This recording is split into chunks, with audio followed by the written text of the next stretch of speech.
Good morning,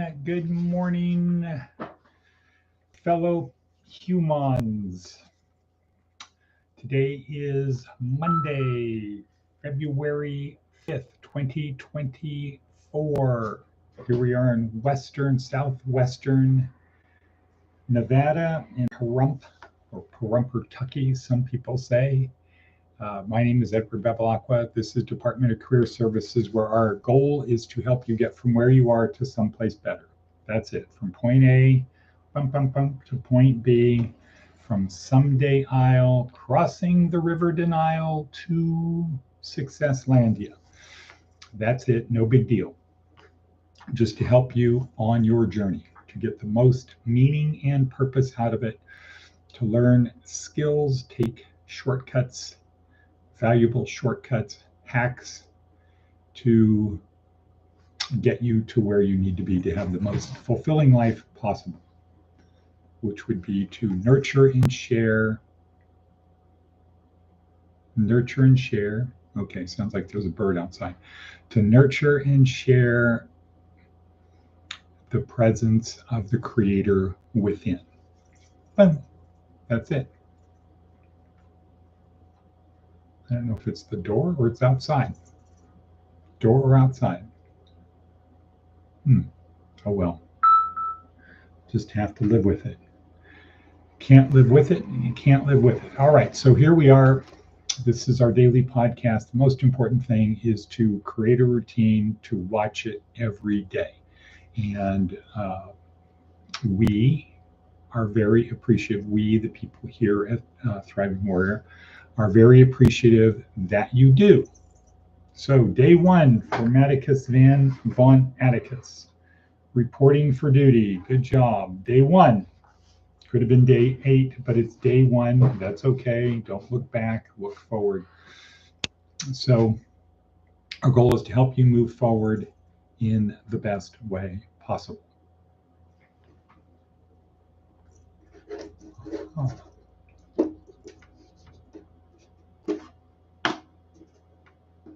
That's what it was. Vibration. Okay. So we do it through routine, helping you create good habits. How do you create a good habit? You start with a routine, repetition. Once it becomes a routine, it becomes a habit, unconscious behavior. Once it becomes unconscious behavior, when you don't do it, you don't feel good. You feel compelled to do it. It's like with my retainer. It's now a habit. I can't go to bed without it. Aha. Okay. So that's all we're trying to do is help you replace habits with better habits. Replace habits with better habits. That's it. Repetition, routine. But to make it even better, we have a bunch of experts helping you pragmatically in 4 areas of your life: physical, mental, emotional, and spiritual. Those 4 parts of life: physical, mental, emotional, spiritual. So if you think about it, if you're not physically fit, you're not going to have the best journey possible. If you're not mentally fit, if you don't have the ability to learn, if you don't know stuff, you're not going to have the best journey possible. If you can't control your emotions, not going to have the best journey possible. Why? Because somebody will come along, because if you can't control your emotions, somebody else will, and they'll probably take you out of the game. Right. And then the most important part, spiritual, because it's becoming, science is making it more clear and more clear that something happens after death. Yesterday's worksheet has a link to a video Parnea Labs at NYU studying what happens when you die. And it turns out neurons, brain cells don't die within 5 minutes. They go on for hours. And the challenge is resuscitating people, because it's when you get blood back into the brain and oxygen, that's when the problems start.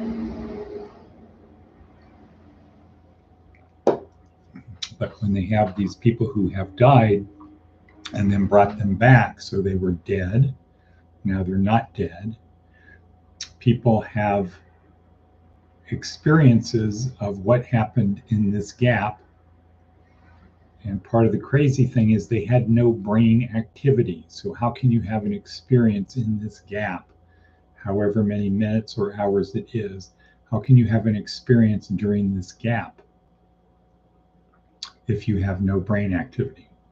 So the idea is that something does happen after death. And so that's the big question. Do you believe something is going to happen to you after you die? And if you say yes, then shouldn't you prepare for the best possible outcome? Some would say all you need to do is believe that Jesus was your personal Messiah. Well, there's some problems with that. Problems with that are other cultures throughout time before Christ also had the same experience. So you had people who were not even Christians, and even today, people who are not Christians having the same experience people who are Christians have. And so to say, well, when you die, if you believe Jesus is the Messiah, everything's going to be okay, isn't necessarily true.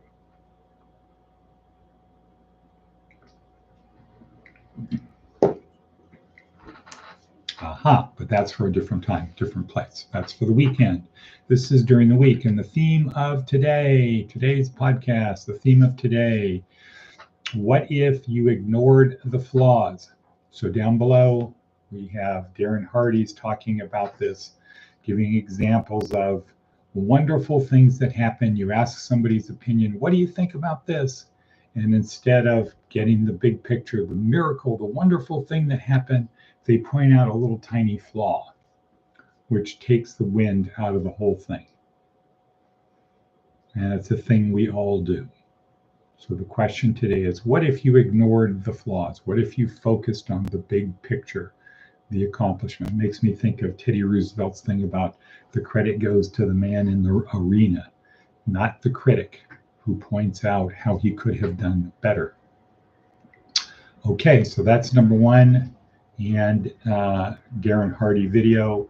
The Seth Godin also has a good little blog posting, but next to that is a link to an old Federal Express commercial that shows you what life was like, how people thought, how people acted, what people thought was important back in the, I would say, late 70s, might have been early 80s, but late 70s, early 80s, when FedEx was just coming out. It was absolutely, positively, overnight was something that was their slogan because it wasn't believable.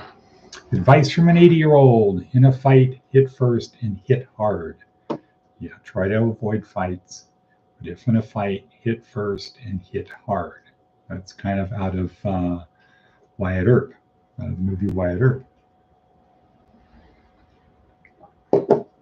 where Wyatt is given that advice by his dad. All right, but let's now go to what if you ignored the flaws? Again, Darren Hardy, great video talking about that. Short little 5-minute video. Down below, a little link, watch it. It's well worth it. Puts perspective, and it makes you think, or at least it made me think, that something recently happened where Darren Hardy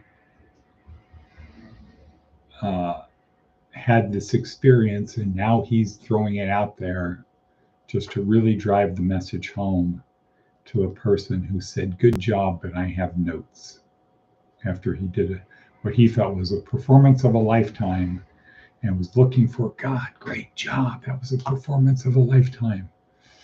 So the response was something like, it was good, but I have notes. In other words, I want to help you make it better. Darren's point is, ignore the flaws, focus on the big picture, bonding, nurturing relationships, etc. Okay, how are we doing for time? Time, such a runic rhyme. 8:11, we got a couple minutes. Let's go to the next thing. questions from Hillel, a Jewish rabbi. I don't know when he lived. When did he live? Hillel.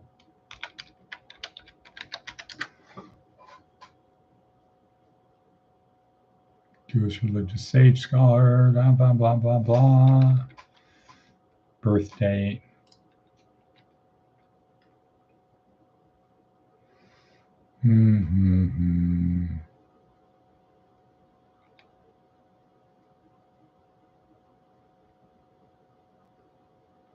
Well, not coming up quickly because it turns out there's more than one person by that name. Haha. Okay. So down in the description in the worksheet, here are the questions, Hillel's questions. If I am not for myself, who will be? 1. 2. If I am only for myself, who am I? And finally, if not now, when? So these are important things, questions for life, apparently. Something worth pondering. If I'm not for myself, who will be? So if I don't believe in myself, who's going to believe in myself? If I don't think I'm worthy, who's going to think I'm worthy? If I don't think I'm trustworthy, who's going to think I am trustworthy? If I'm not for myself, who will be? What about Jesus? Well, Jesus is always there, right? Waiting, saying, show me what you got, kid. I gave you this gift of life. I gave you this opportunity. What do you got? Make something happen. If I am only for myself, who am I? So this is like, I don't care about other people. I only care about me. Oops. Look around and say, who am I? I'm only for myself.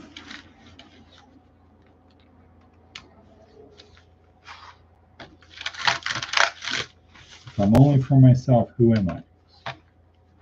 Worth pondering, right? And if not now, when? So when time arises, and you're called to action, or there's an opportunity to action, if not now, when? So it's kind of circulating around, or at least the people I'm with. So a lot of people say, let's pray on it. And I've heard a couple people recently say when they hear that, their experience is it usually turns out nothing's going to happen. And that's my experience too. People who say, let's pray on it, generally nothing's going to happen. So why not just say, I'll think about it.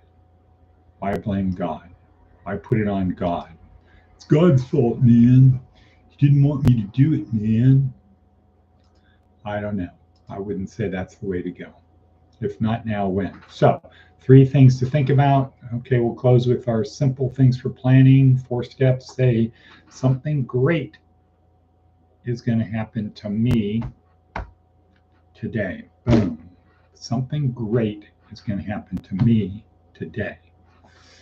And as we know from Blaine Elkers, a good thing to do is to have that routine, that physical thing, to drive it home into your brain. Next, always look on the bright side. Once again, Seth Godin, little link to the FedEx video. Very good. Seek uncomfort. Everybody else is seeking comfort out there. Seek uncomfort. Builds discipline. And you find that you get used to it. And then it's not uncomfortable anymore. Right. I learned from somebody playing the guitar is very hard because you have to get calluses on your fingers. So it's painful until it's not painful. You have to get uncomfortable to be good at doing something. You want to be a good swimmer, you got to get uncomfortable. Advice from an 80-year-old. Again, if in a fight, hit first and hit hard. All right. How are we doing for time? Let's see. Maticus von Atticus says, I didn't hit first, I hit hard. No, I didn't hit first, but I bit hard. Harder. So how's the Alaska plan? Cold. The Alaska plan is cold. All right. Okay, everybody, looks like it's about time. Again, theme of today's podcast, what if we ignored the flaws?